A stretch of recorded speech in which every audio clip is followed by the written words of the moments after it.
Comment faire le raccordement électrique d'un électrolyseur piscine ou d'un régulateur pH? Ces deux appareils doivent fonctionner uniquement lorsque la pompe est activée. Il faut un flux d'eau qui traverse la cellule d'électrolyse lorsqu'elle est en fonctionnement, et il faut un flux d'eau dans la canalisation pour que l'injection de pH soit bien mélangée au bassin. Dans cette vidéo, je vais vous montrer les principaux types d'électrolyseurs et de régulateurs pH, leurs options et les raccordements électriques associés pour avoir un fonctionnement idéal.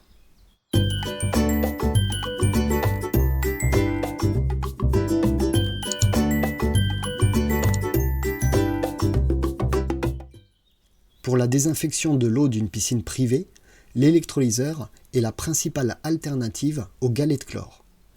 Le fonctionnement simplifié: au passage dans la cellule d'électrolyse, le sel contenu dans l'eau se transforme en chlore.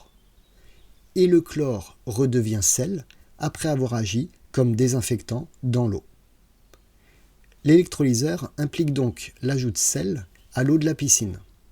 La quantité à ajouter est variable en fonction de l'électrolyseur choisi. C'est en général entre 3 et 6 grammes par litre. Il y a différents modèles d'électrolyseurs avec plus ou moins d'options.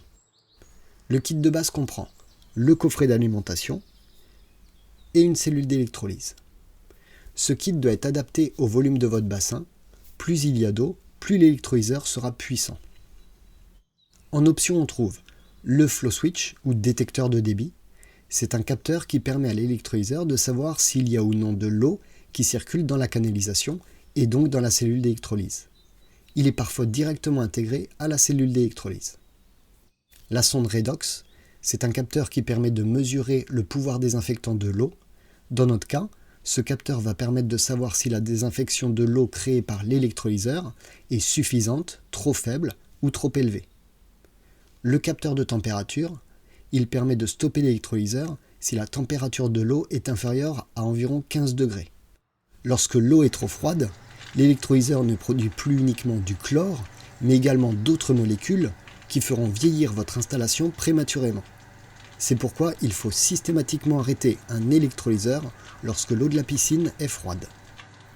Petit inconvénient de l'électrolyseur, l'électrolyse de l'eau salée augmente le pH de l'eau. On associe donc généralement un régulateur de pH à un électrolyseur pour contrebalancer ce phénomène. Le régulateur pH comprend le boîtier de contrôle et sa pompe d'injection, une sonde de mesure de pH et le kit d'injection permettant de relier le bidon de pH liquide à la canalisation de la piscine.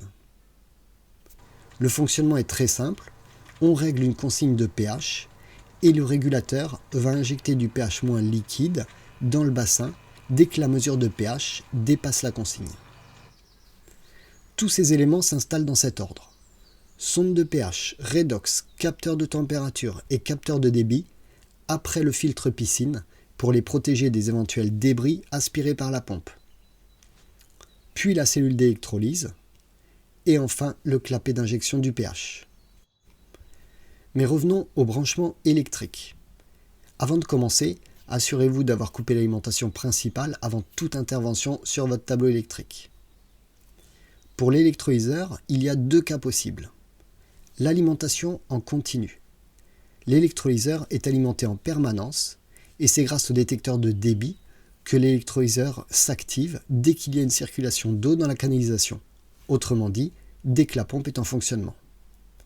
Dans ce premier cas, je vous conseillerais d'installer un disjoncteur dédié aux équipements piscine après le disjoncteur différentiel et d'y raccorder l'alimentation de l'électrolyseur. Ce disjoncteur permettra également de couper l'alimentation électrique de l'électrolyseur durant l'hiver, période pendant laquelle le système doit être à l'arrêt. Le second cas est l'alimentation asservie à la pompe. Pour les électrolyseurs sans capteur de débit, l'électrolyseur est mis sous tension en même temps que la pompe.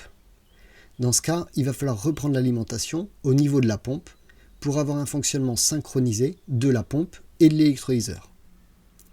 J'ai une vidéo qui présente le coffret électrique piscine. Je ne vais pas refaire le topo ici, mais je vous mets le lien en description.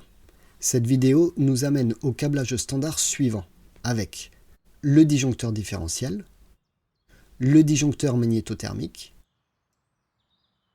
le contacteur pompe et la pompe. C'est le contacteur pompe qui allume et éteint la pompe automatiquement. Et ce contacteur est commandé au travers de ces broches nommées A1 et A2 par le circuit de commande. Si c'est pas clair, regardez ma vidéo sur le coffret électrique piscine avant de poursuivre.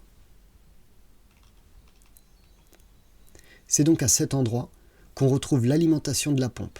C'est ici qu'il y a l'électricité lorsque la pompe est en fonctionnement. Il serait donc possible de connecter l'électrolyseur à cet endroit pour qu'il s'allume et s'éteigne en même temps que la pompe. Mais je n'aime pas du tout cette solution. Voilà pourquoi. À l'arrêt du moteur de pompe, une forte surtension apparaît à ces bornes. En connectant un appareil en parallèle de la pompe, il sera soumis à ces fortes surtensions à chaque arrêt du moteur. Même si les appareils sont généralement conçus pour résister à ces surtensions, ce n'est jamais bon de les soumettre à ça de façon répétée. Voilà pourquoi je préfère passer par un contacteur intermédiaire, commandé avec le même signal de commande que celui du contacteur pompe. La première chose à faire est de regarder votre contacteur pompe, car il peut avoir un contact auxiliaire disponible spécialement prévu pour ce qu'on cherche à faire. Il est généralement situé entre les 6 bornes de gauche utilisées pour le moteur et les 2 bornes de droite qui permettent de commander le contacteur. Ces bornes sont repérées NO pour normalement ouvert. Cela signifie qu'il s'agit d'un contact sec normalement ouvert au repos. Si on revient à notre électrolyseur, on peut utiliser ce contact auxiliaire du contacteur moteur pour commuter de façon synchrone la phase de l'électrolyseur. Ainsi, l'électrolyseur est bien asservi à la pompe tout en évitant le problème de surtension à l'arrêt du moteur.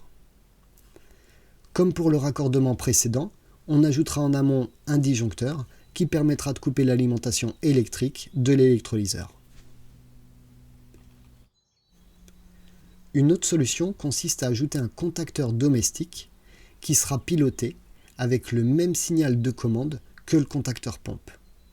Ça, c'est ma solution privilégiée, car le contacteur domestique va couper la phase et le neutre de l'électrolyseur. J'ai donc ainsi l'alimentation de mon électrolyseur asservie à celle de ma pompe, sans qu'il y ait de lien direct entre l'alimentation de la pompe et l'alimentation de l'électrolyseur. Si on regarde maintenant le régulateur pH, il sera raccordé de la même façon qu'un électrolyseur sans capteur de débit. Donc, soit en utilisant le contacteur auxiliaire du relais de pompe, soit en ajoutant un contacteur domestique commandé par le même signal de commande que celui du contacteur pompe. Ainsi, le régulateur pH s'allume et s'éteint de façon synchronisée avec la pompe. Petite info si vous avez un volet de piscine. La production de chlore par un électrolyseur peut endommager les volets si on ne réduit pas la production lorsqu'il est fermé. Dans ce cas, pensez à prendre un électrolyseur avec un branchement qui permet de dialoguer avec le contact électrique prévu par les fabricants de volets pour la plupart des modèles. Comme ça, la production de l'électrolyseur sera automatiquement réduite lorsque le volet sera fermé. Aussi, avec l'électrolyseur, n'oubliez pas le poulter, c'est-à-dire le système d'évacuation de charge électrique présente dans l'eau. La cellule d'électrolyse génère des courants de fuite, inoffensifs pour les baigneurs, mais qui peuvent provoquer la corrosion des pièces métalliques. Donc pour éviter ce phénomène, il faut mettre à la terre votre circuit hydraulique en installant un système de mise à la terre sur vos canalisations.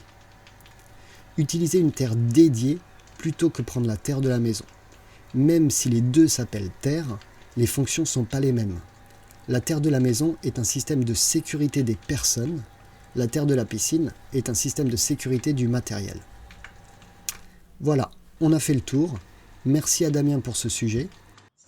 Si vous avez aimé cette vidéo, comme d'habitude, cliquez sur le pouce vers le haut. C'est cela, oui. Vous pouvez aussi vous abonner à la chaîne. Il y a d'autres vidéos qui sont parfois intéressantes. Toujours bon à regarder.